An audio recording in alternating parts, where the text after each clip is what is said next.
মুমূর্ষু ব্যক্তির শিয়রে বসে বলে, ইয়া আইয়াতুহান নাফসুল মুতমাইন্নাহ, হে প্রশান্ত আত্মা, উখরুজি ইলা মাগফিরাতুল্লাহি ওয়া রিদওয়ানি, আল্লাহর ক্ষমা আর দয়ার দিকে বের হয়ে আসো। বলা মাত্রই মুমিনের আত্মাটা স্মুথলি বের হয়ে আসে। কাফান মিন আকফানিল জান্নাহ, হানুত মিন হানুতিল জান্নাহ, জান্নাত থেকে আনা সুগন্ধি কাফনের মধ্যে পেঁচিয়ে তিনি রূহটাকে নিয়ে ইল্লিনে চলে যায়। সরাসরি দেখে মালাকুল মাউতকে। আর যারা ইসলাম বিরোধী, কোরআন বিরোধী, তাদের সামনে এসে মালাকুল মাউত ত্রাস সৃষ্টি করে। আগে ধমক। হাইওয়েতে মাঝে মাঝে ডাকাতি হয় না? বাসগুলোর মধ্যে যখন ডাকাতি হয়, বাসে থাকে 50 জন, ডাকাত ঢুকে 5 জন, এই 5 জনের ভয়ে সবগুলো পেশাব করে দেয়। কারণ ত্রাস সৃষ্টি করে। এসেই চাইনিজ কুড়াল দিয়ে আগে কুবায় দেয় 4-5 জনের। রক্ত দেখে কি দেওয়ার সব আগে রেডি করে রাখে। মালাকুল মাউত এসে কাফের, নাস্তিক, মুশরিকদের সামনে সেরকম একটা ত্রাস সৃষ্টি করে। ভয়ে লোকটা কাঁপতে থাকে।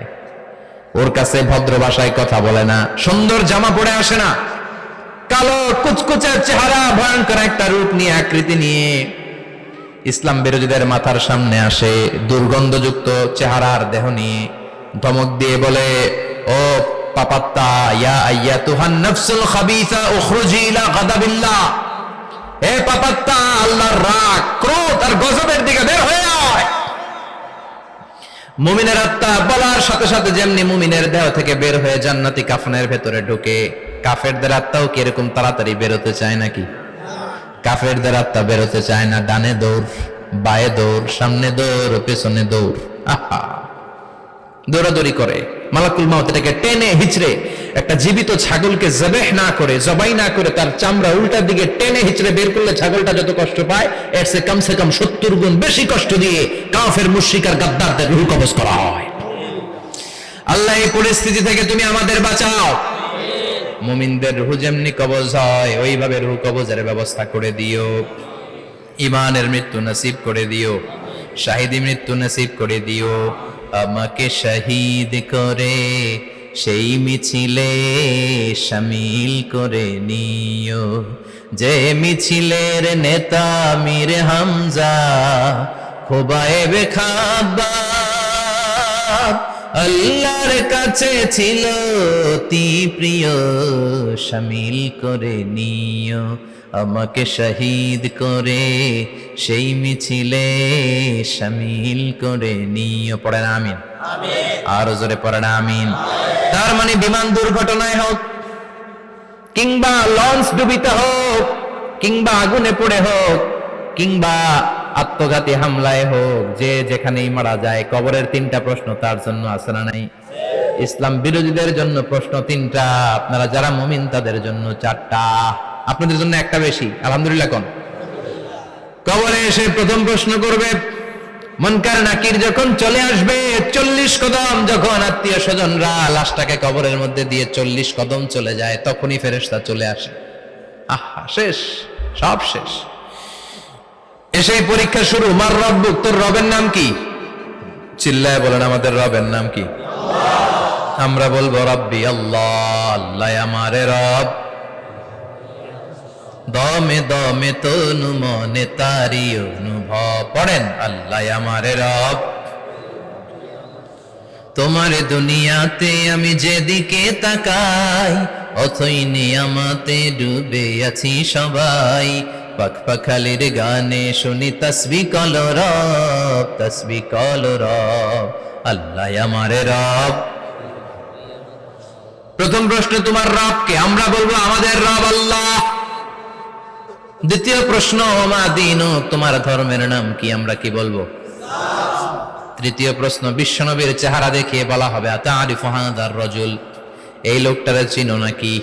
আমরা বলবো চিনি, আমাদের প্রাণের নবী, ঠিক কি না? চাঁদের চেয়ে সুন্দর তুমি নবী আমার কমলিহিওয়ালা, দু জাহানের বাদশা তুমি প্যারা নবী সাল্লে আলা, চাঁদের চেয়ে সুন্দর তুমি নবী আমার কমলিহিওয়ালা, ঠিক কি না? 3টা প্রশ্নের যথাযথ উত্তর যখন দিয়ে দিলেন, আপনার জন্য অতিরিক্ত আরেকটা প্রশ্ন করা হবে, ওয়ামা ইলমুক, তোমার নলেজ কি?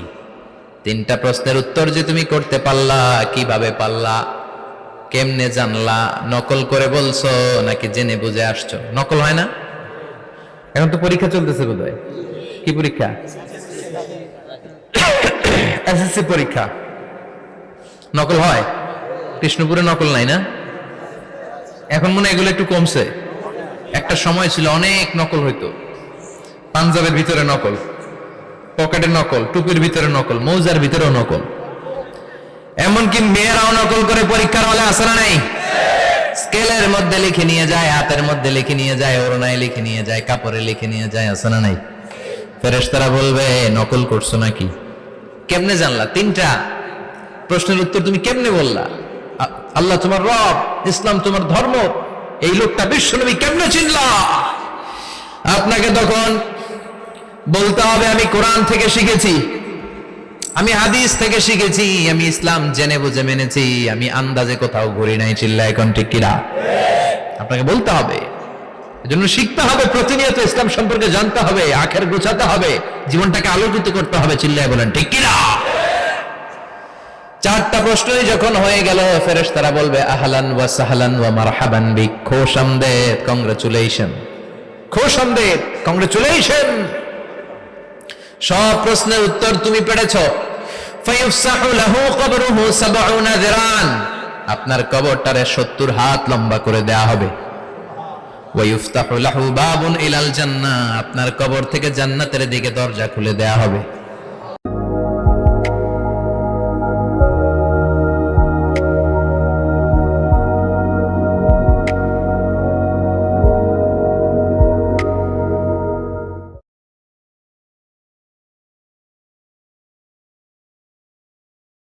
Himalaya natural glow saffron face cream, এতে আছে পিওর স্যাফরন যা ডার্ক স্পটের উপরে ভেতর থেকে কাজ করে।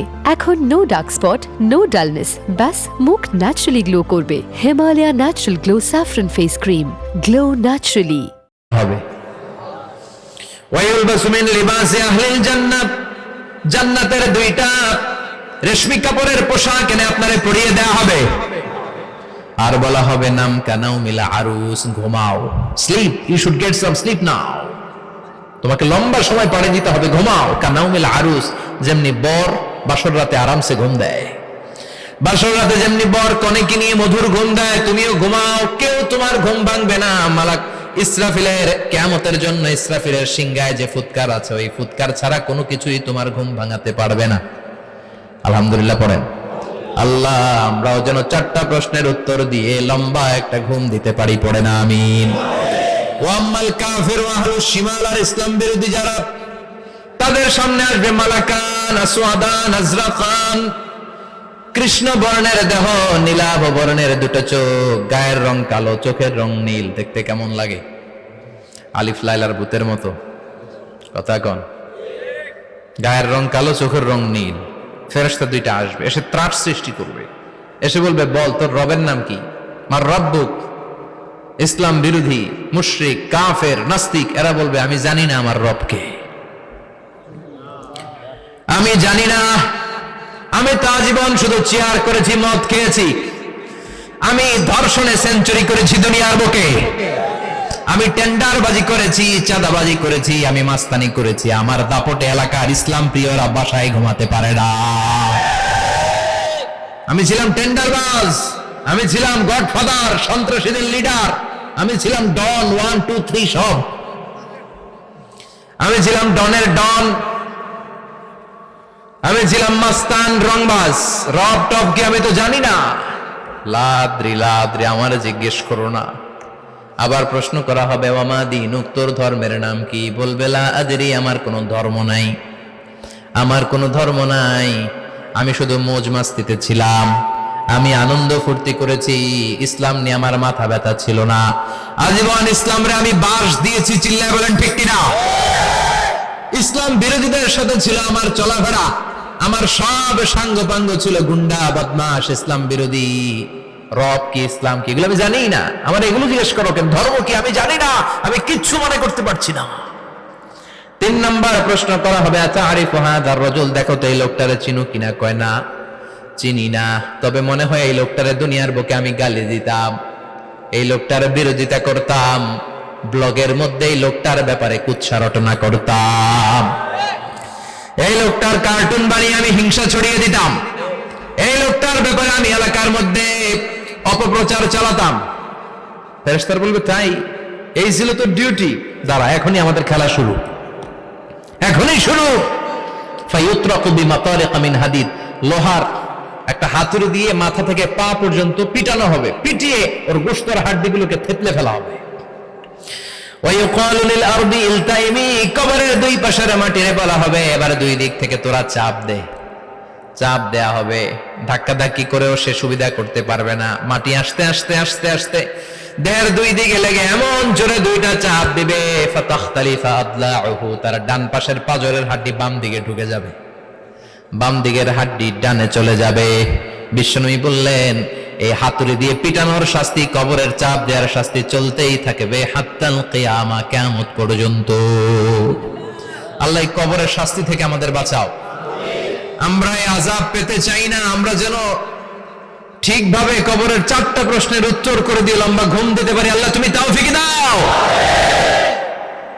এজন্য আল্লাহ বললেন গোলাম দুনিয়া নিয়ে পাগল হয়ে থাকো না, এই দুনিয়ার জীবন আসল জীবন নয়, আসল জীবন হলো কবরের জীবন। জোরে বলেন ঠিক কিনা?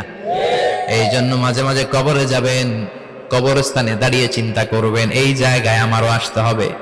দিন যাবে, রাত আসবে, বৃষ্টি হবে, শীত আসবে, কেউ আমার দেখতে আসবে না, একা থাকতে হবে, একা, বড় একা, অন্ধকার, বড়ই অন্ধকার। ওই কবরের জীবনের সামান গোছানোর দরকার আছে না নাই? ওই কবরে সুখে শান্তিতে থাকতে চাইলে নামাজ পড়ার দরকার আছে না নাই? কোরআন পড়ার দরকার আছে না নাই?